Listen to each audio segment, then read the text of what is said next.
So this second section here begins the all revolutions all the time vibe of the vast majority of this chapter. Now, we're going to start with something that should be fairly common knowledge to you, and that's going to be the American Revolution, where in this book, as we're looking at from a global perspective, it's going to be the North American Revolution. So, again, this is kind of just a general overview of this, and we're trying to create, or I want to try to show, some commonalities that are going to run through each of these revolutions. We're going to be looking at it in a slightly different way. But the basic facts of the American Revolution are well known, so we're not going to kind of beat those to death. At base, and this is going to be important because it's going to be the complete opposite of the other revolution that we cover in the first part of this section with the French Revolution. The American Revolution was a conservative political movement. In fact, this is something that I want to emphasize. So you want to go ahead and put a star there by number 3. The whole purpose of the revolution was to preserve colonial liberties rather than gain new ones. What you have is that you have these colonists who are regarding their autonomy, their independence as their birthright. So when the English government comes in and starts to try to change the terms and conditions of their relationship, the colonists are going to get cheesed off with this. And they want to go back to the way things were before the English decide that they're going to muck about with things. Where the French Revolution, and we'll get to this here in a couple minutes, is going to be all about getting rid of the past. The American colonists want to go back to the way the relationship was before the English changed some things. So there are some differences between England and the North American colonies. One, colonial society was far more egalitarian than European society. And in 4A here, you want to underline egalitarian and then just draw an arrow over the side. I just want to define it for you just in case, because it is a word that you're going to see quite a bit within the chapter. And just put the definition is being equal. The definition is being equal. So there's far greater levels of equality within the colonies. You don't have the rigid social structure in the colonies that you had within England. And in manners and behavior, the British colonists were Republican well before the Revolution. And a lot of this has to do with the way the English govern their colonies, where the colonies are very self governing rather than having the English crown and parliament kind of constantly intruding. If you remember when we went over the Age of Discovery, this was the exact opposite of the way the Spanish colonies were, where the Spanish colonies are directly governed by the Spanish crown. Here, the British colonists in North America are governing themselves rather than relying upon the English monarch or the English parliament to tell them everything or anything. What happens here is that the British make a new drive to control the colonies to get more revenue from them in the 1760s. Now, there's a reason for this. The English aren't just simply going and being jerks, and the British also aren't unique in what they're doing. We'll get to this here in a second. But you want to put down here next to 5, and this is kind of the reason for it. You want to put down this was because of the French and Indian War. So, the French and Indian War, just a real quick background. The French and Indian War was part of a larger conflict in the middle of the 18th century that is going on within Europe. It's part of the Wars of Austrian Succession, it's part of the Seven Years' War. And it is going off not only in Europe, but also wherever the European colonies, sorry, where the European countries have colonies. So it bubbles over to North America. It's also going to bubble over to other places like India, for example. Well, these wars in Europe at mid-century are really financially draining. So all of the European powers are trying to recoup some of that financial loss by cranking down on their colonies, making sure that they're getting bigger bang for their financial buck. Make sure that they're getting everything that they should be getting from the colonists, i.e., getting taxes.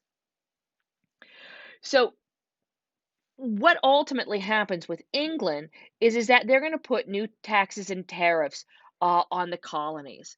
Now, the catch here is, and you want to put this down here next to B on number 5. By the way, we also are going to have a note that goes with C. So again, as usual, we might want to go one side for B and the other side for C. But you want to put down next to B that England did this to all of their colonies. The North American colonies aren't unique. Not only do the English impose new taxes and tariffs, but they also take some of their old taxes and tariffs and they actually make sure that they're actually starting to be able to collect them. Some of the taxes that the colonists are complaining about aren't necessarily really new. The English government is just making sure that they're actually able to collect them because for years, the American colonists have figured out ways to kind of dodge them. You also have the common complaint that the colonists were not represented in British Parliament. However, here's the thing, and this is what I want you to put down here next to C, that a large percentage of the British population were not represented, nor were any of their colonies. Again, the behavior that the American colonists are experiencing is nothing unique to the American colonists.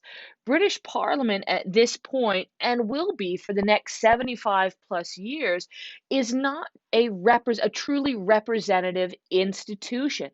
It doesn't represent the people, it represents interests. So you have the vast majority, or a good part of the vast majority of the population within England not really being represented by the English Parliament. And none of their colonies are represented within the British Parliament. So this whole idea of taxation without representation could be said by India, could be said by Ireland, it could be said by wherever the British are flying their colonial flag, because none of the colonies are represented within the English Parliament. British North America, at the end of the story, is revolutionary for the society that had already emerged, not for the revolution itself. And this is going to kind of be an important section here. So you want to go, and before we highlight, just put a big star here by this section, because this is going to be, again, something that we're going to be working off here a little bit later. And again, drawing some parallels. At the end of the revolution, there's no significant social transformation that came with independence from Britain. You will not see the same thing hold true in some of the other revolutions. Pretty much, if you were in power and had wealth prior to the American Revolution, after the American Revolution, you're going to have that same power and wealth. We don't have any overwhelming social upheaval here. The revolution did accelerate democratic tendencies that were already established. I mean, these guys are already, having these Republican style governments. There is already an element of democracy going on within the colonies because they're pretty much self governing. So the revolution just, really presses on the gas pedal of these already existing tendencies.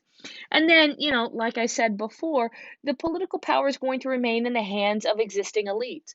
Again, like I said, if you have wealth and power prior to the revolution, more than likely you're going to have wealth and power after the revolution.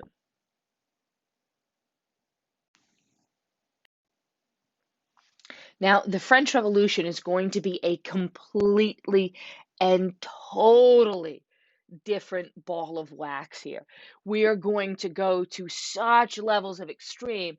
In the notes, we have a lot of extra stuff that we have to add because this is really an absolutely massive, massive turning point globally, and it's going to feed into the other two revolutions that we talk about within this chapter. We're also going to spend, quite a bit of time filling in some extra gaps here as well.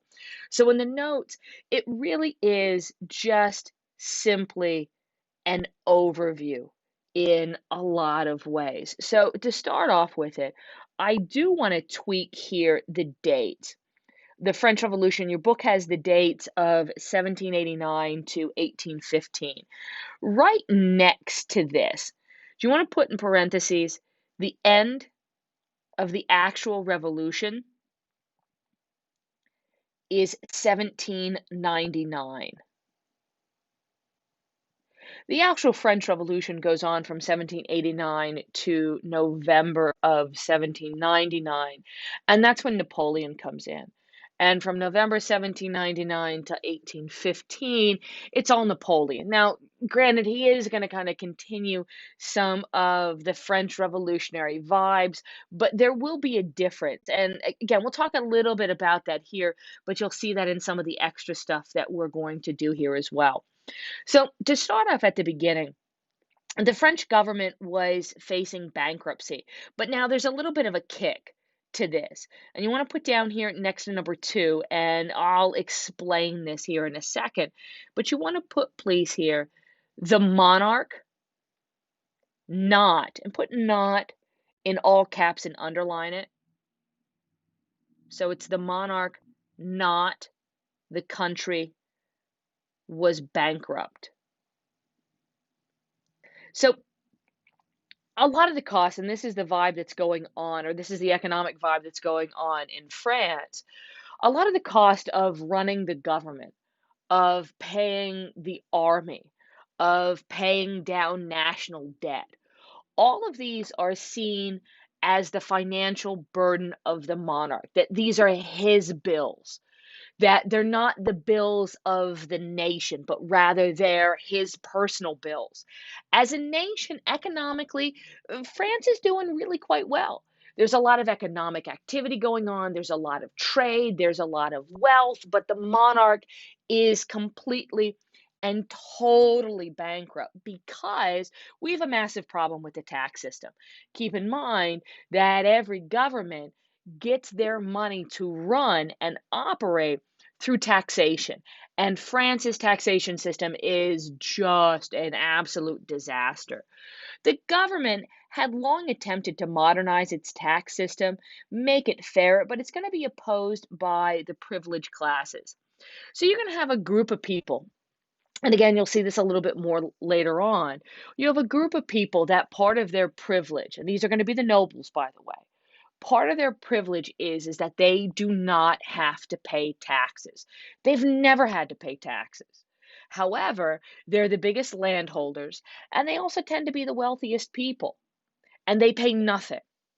Instead, the entire tax burden is going to rest on the lowest members of society, are going to rest on the poorest members of society, the people who have the smallest amounts of land, or more realistically, have no land whatsoever. So the amount of money that the monarch is going to be able to get from these poor people is slim to none. So we've had a number of attempts to try to get the wealthier people, these nobles, to pay taxes, and they just simply don't want to. I mean, let's face it. If you've never had to pay taxes before, are you going to want to suddenly have to pay taxes? So there's going to be some resistance. So, in order to try to solve this, the king at the time, Louis XVI, calls something known as the Estates General into session in an effort to raise taxes. And you want to go and underline Estates General and then draw a little arrow over to the side because I'm going to give you just a little bit of information about the Estates General. You want to put down this is a legislative body, and put legislative body in quotes, and you'll kind of understand why it's in quotes here in a second, that never met, The calling of this Estates General was revolutionary. So, Louis XVI and the vast majority of the monarchs in Europe at this time are what is commonly referred to as an absolute monarch, that they are in sole control over the decision and are the only source of power within that nation. There's nothing, there isn't like in England, there isn't like a unlike in England where there's a parliament that kind of will put a kibosh on some of the things that the monarch wants to do. France doesn't really have one because this Estates General just never meets. Like it's 1789, and the last time it met was in the early part of the 1600s. So it's not a body that's making laws. It's not a body that really is doing much of anything. But the fact that in order to raise taxes, the law courts in France forced Louis XVI to call the Estates General and tell him that, hey, you can't do what you want to do, just in and of itself is really quite revolutionary here as well. Now, unlike the American Revolution, the French Rising was driven by pronounced social conflicts. I mean, we have deeply embedded social issues, such as title nobility are going to resist monarchic efforts to tax them. The nobles just simply don't want to pay taxes. So they're going to do everything in their power to try to prevent from having to pay those taxes. The middle class, of course, are going to resent these aristocratic privileges. Like they have money and they're not paying their fair share. So you have these members of the middle class who see that it's pretty jacked up, that you have these people who have money and are not contributing in any way. You also have the urban poor suffering from inflation and unemployment. I mean, these guys, their diet is going to be based upon bread. And at the beginning of this revolution in 1788 and 1789, the cost of bread is going to take up 80% of the money that they make. There is no way that the urban poor can afford to feed themselves, put clothes on their back, and put a roof over their head, let alone pay the taxes that they have to pay. And of course, in the countryside, the peasants are going to be oppressed and they're going to have their own series of issues. So this is kind of a big deal. So you want to again go ahead and put a big star here by this list of jacked up things within France at this time. Now, these are not necessarily new problems. These are problems that have been around for quite some time. And with the tax problem, it's been known. However, one of the reasons why the revolution kind of happens when it does and how it does is because of something that we talked about last chapter. And these are the Enlightenment ideals, are finally giving people a language to articulate their grievances. They can use Enlightenment ideals to basically say what they're angry about, and also they can use Enlightenment ideals to offer solutions to the various problems. So this is kind of a key point. So you want to go ahead and put a star there by number 5. And then at the bottom of page 3, and again, I know your page looks different than mine. It'll be right underneath number 7. You want to put down here, and this is what really is going to make the French Revolution so overwhelming. I mean, we've had revolutions before, we're going to have revolutions after, but there is going to be something very, very special about the French Revolution here. And in fact, you want to go and put a star by this note that I'm going to have you put. Again, just put this underneath number 7 at the bottom of page 3. You want to put what made the French Revolution so dramatic and surprising was that France was the top European power. France was, and then guys, go ahead and flip after this. France was at the top of their game. They had worked for the last 100 plus years and schemed and finagled to be the top European country, the top continental European country. And to everyone else, it looks as though this revolution comes out of absolutely nowhere.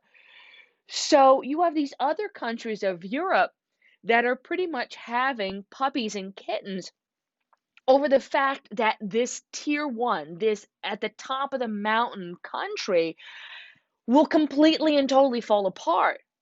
And it also causes them to have a holy crap moment because if revolution and this type of overwhelming upheaval can happen in France, who's at the top of their game, what does that mean for everybody else? So you will see a lot of European reaction against what is going on within the revolution. Now, there's a lot of things going on, and you guys will pick this up in some of the crash course videos. So again, I just want to go over, some of the keyer points here. So in general, we're going to have feelings of nationalism increasing with a revolutionary state at the center. You're going to see that we really, the French really completely are going to lose their chill at this point. And radicals, especially, are going to push for the idea of new beginnings. Like I told you before, when we were dealing with the American Revolution, the French Revolution is completely and totally forward thinking. They think everything that made up France in the past, which is better known as the old regime, is a bad thing. That it's what caused France to be so problematic. So they want to get rid of all of that. So it's all about creating something completely and totally new. Now, these French revolutionary ideas will not be confined only to France. The revolutionary ideas and its influence will spread through conquest. The biggest contributor of this conquest is going to be Napoleon Bonaparte, who I said before seizes power in 1799. Now, Bonaparte, he is going to have to do this really interesting balancing act. He'll preserve a lot of the moderate elements of the French Revolution, but he's also going to do a little bit of going backwards as well because he needs to bring stability back to France. And the revolution, like you'll see, will go to such extremes that Napoleon kind of has to rein it back in a little bit. Ultimately, his forces are going to subdue most of Europe, and he's going to impose revolutionary practices on these conquered regions. So, as Napoleon comes in, some of the ideas of the French Revolution are going to come in with him. However, all of this eventually is going to come crashing down for him, where resentment of French domination are going to stimulate national consciousness throughout Europe. Now, here's the thing. You want to go and put a star here by F next to 8, sorry, underneath 8, put a star right here. And then the note that you want to put down next to F is national resistance brought down Napoleon's empire by 1815. What ends up happening is that Napoleon coming in and oftentimes completely and totally changing the areas that he conquers are going to agitate people's national identity. It's going to agitate their ideas. And eventually, those types of sentiment will work to get rid of the French and get rid of Napoleon as well.